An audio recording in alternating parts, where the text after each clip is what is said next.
ഇന്ന് തന്നെ ഡൗൺലോഡ് ചെയ്യൂ. കാണൂ നിങ്ങളുടെ ഫേവറേറ്റ് ഷോസ്. ஏய் கொஞ்சம் பணம் கிடைச்சது, செலவுக்கு காசு தகையில, ஆனாலும் தொலைஞ்சு போட்டு நாசம். வேகமா அவளோட பொருள் எல்லாம் எடுத்து வை, அவர் இங்க வெயிட் பண்ணுது. சீக்கிரம் வாடி.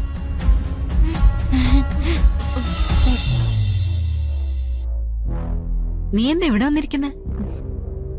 താമസിയാതെ ഇവിടുന്ന് പുറത്തേക്ക് പോകാനുള്ള വഴി തെളിയുമല്ലോ, അതിനുള്ള തയ്യാറെടുപ്പാണെന്ന് കൂട്ടിക്കോ. എങ്ങോട്ട് പോകുന്ന കാര്യ പറയുന്നേ? ചെറിയമ്മ കണ്ടതല്ലേ, കുടുംബത്തെ മൂത്ത മരുമകളായി ഇവിടെ ഞാൻ നിൽക്കുമ്പോ ഉത്തരവാദിത്വവും താക്കോൽ കൂട്ടം എല്ലായിടത്തും അവളെ ഏൽപ്പിച്ചത്. പിന്നെ എനിക്ക് എന്താ ഇവിടെ സ്ഥാനം? നീ സൂര്യ വിളിച്ചു പറ, അവൻ ചോദിക്കട്ടെ അവരോട്. പിന്നെ ചെന്ന് ചോദിച്ചാലും മതി. പറഞ്ഞ വാക്കുകൾ പാഴാവൂന്നല്ലാതെ കുടുംബക്കാരെ വിഷമിപ്പിക്കുന്നതൊന്നും ചോദിക്കില്ലല്ലോ എന്റെ ഭർത്താവ്. എപ്പോഴും എല്ലാം മറികടക്കാനുള്ള വഴിയുണ്ടെന്ന് പറയുന്ന ആളല്ലേ നീ. ഇതിന് നീ ഒരു മറുമരുന്ന് ആലോചിച്ചാ കിട്ടില്ലേ? കിട്ടിയതൊന്നും പോരെ ചെറിയമ്മയ്ക്ക്. എനിക്ക് വയ്യ എന്നെ തല്ലുകൊള്ളാൻ. മുൻപ് കുറച്ച് അവഗണനകളൊക്കെ അനുഭവിക്കേണ്ടി വന്നിട്ടുണ്ട്. അഹങ്കാരി എന്ന പേരും ഉണ്ടായിരുന്നു. പക്ഷെ ദേഹത്ത് തൊടാനോ നോവിക്കാനോ ഒന്നും ആർക്കും ധൈര്യമില്ലായിരുന്നു. ഇപ്പൊ ചെണ്ട പോലെയായി. വരുന്നവരും പോകുന്നവരും ഒക്കെ എടുത്തിട്ട് കൊട്ടുക. കൽപ്പനേ, ചില കഷ്ടപ്പാടുകളൊക്കെ എല്ലാവർക്കും ഉണ്ടാവോ? അത് മറികടക്കാനുള്ള വഴി ദൈവം കണ്ടെത്തി വെച്ചിട്ടുണ്ടാവും.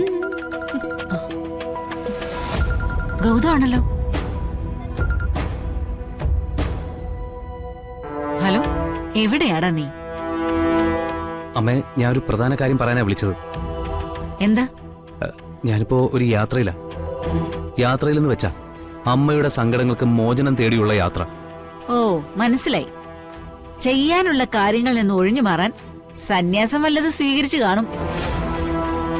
ജീവിതം മതിയായാലല്ലേ അമ്മേ സന്യസിക്കാൻ ഇറങ്ങൂ? എനിക്ക് ജീവിതം മതിയായിട്ടില്ല. ഞാൻ പറഞ്ഞത് ആത്മീയമായ ഒരു യാത്രയല്ല. അച്ഛനെ ജയിലിൽ നിന്ന് പുറത്തിറക്കാനും രാധികയെ കണിമംഗലത്ത് നിന്നും പുകച്ച് പുറത്തു ചാടിക്കാനുമുള്ള ഒരു വഴി തേടിയുള്ള യാത്ര. എന്ത് വഴി? ഞാൻ ഈ പറഞ്ഞ കാര്യം നടക്കുമെങ്കിൽ രണ്ട് കാര്യങ്ങൾ സംഭവിക്കും. അച്ഛൻ ജയിലിൽ നിന്ന് പുറത്തിറങ്ങും, കണിമംഗലത്തെത്തും, രാധികയെ പുറത്താക്കുകയും ചെയ്യും. എടാ ഗൗതം, നീ ഒന്ന് തെളിച്ചു പറയേ. എനിക്കൊന്നും മനസ്സിലാവുന്നില്ലടാ. പോകുന്ന കാര്യം 100% ഉറപ്പാവുമെന്ന് അറിഞ്ഞപ്പോ അമ്മയൊന്ന് വിളിച്ച് പറയണമെന്ന് കരുതി. ബാക്കിയൊക്കെ കാര്യം കഴിഞ്ഞ് തിരിച്ചു വരട്ടെ.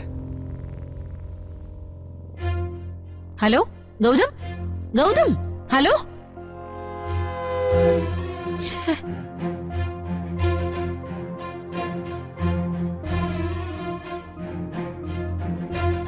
പോവാ.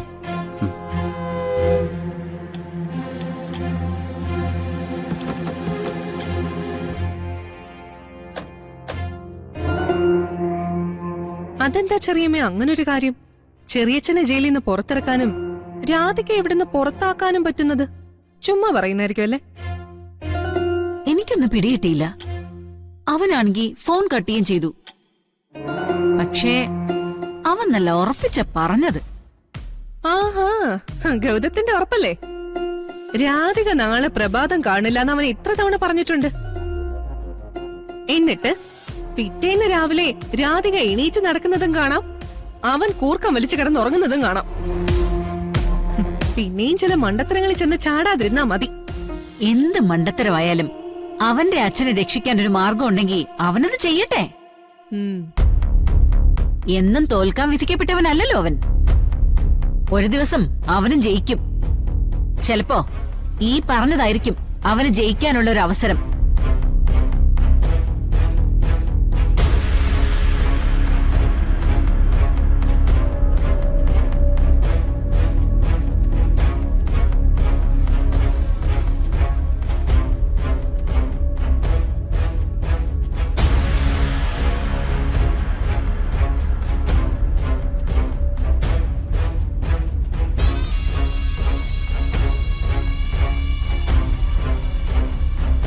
ஐயா, ഇത് കമ്മി താനേ അയ്യാ.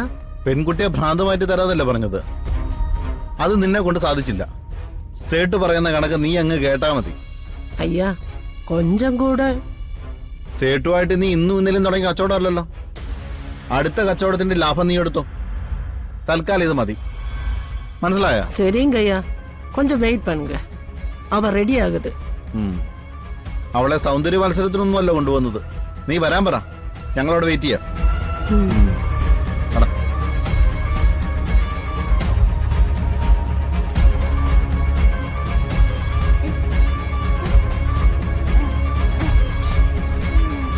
அம்மா, அங்க போய் வேற ஆளுகளை எல்லாம் பார்க்கும்போது என்ன மறந்து போகுமா? மறக்காத கண்ணே.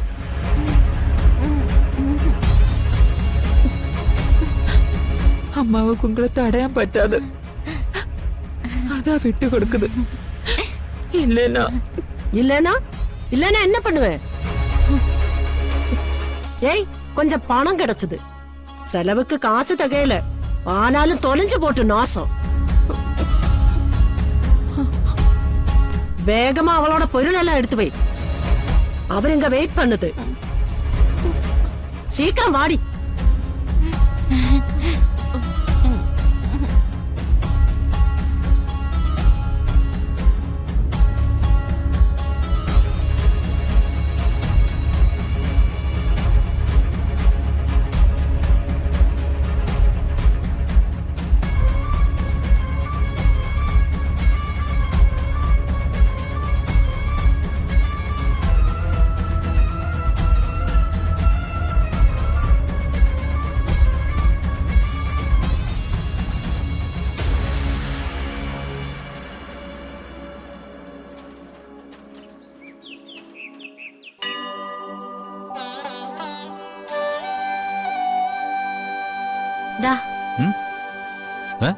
ഇത് എടുത്തോണ്ട് താനോടെ പോവോ?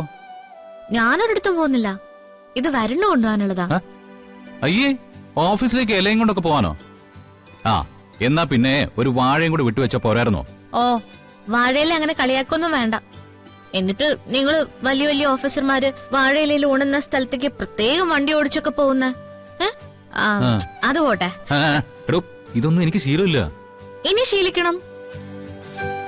എന്റെ ഭർത്താവ് പുറത്തു പോയി കഴിഞ്ഞാ നല്ല ഭക്ഷണേ കഴിക്കാവൂന്ന് എനിക്ക് നിർബന്ധമുണ്ട്. അതുകൊണ്ടാ ഞാൻ ഇങ്ങനെയൊക്കെ ചെയ്യുന്നേ. ദേ, ഇതെടുത്ത് വണ്ടിയിലോട്ട് വെക്ക്. എന്നിട്ട് കൃത്യസമയത്ത് തന്നെ എടുത്ത് കഴിക്ക്. അല്ലാതെ താൻ സമ്മതിക്കല്ലേ? അതെങ്ങനെ സമ്മതിക്കാം? ഇത് വണ്ടിയിലിരിക്കുന്നോണ്ട് എന്തെങ്കിലും ഉപദ്രവം ഉണ്ടോ? അവിടെ ചെന്നാ ഒരു പ്യൂണിനോട് ഇതെടുത്ത് വെക്കാൻ പറഞ്ഞാ പോരെ? അവര് വേണമെങ്കിൽ വിളമ്പി തരുകയും ചെയ്യും. വെറുതെ കുറുമ്പ് കാണിക്കല്ലേ. ഇതങ്ങോട്ട് പിടിച്ചേ. പിടിക്കാനല്ലേ ഞാൻ കൊണ്ടുപോകില്ല. എന്താ ഇവിടെ? ഇത് കണ്ട മുത്തശ്ശി, ഇതേ ഇയാൾ ഈ സാധനങ്ങളൊക്കെ എന്നെ കെട്ടി ഏൽപ്പിച്ച് ഓഫീസിലേക്ക് കൊണ്ടുപോകാൻ പറയാ. ഈ സാധനങ്ങളെല്ലാം ഉച്ചയ്ക്കുള്ള ഊണ് അങ്ങനെ വേണം പറയാൻ.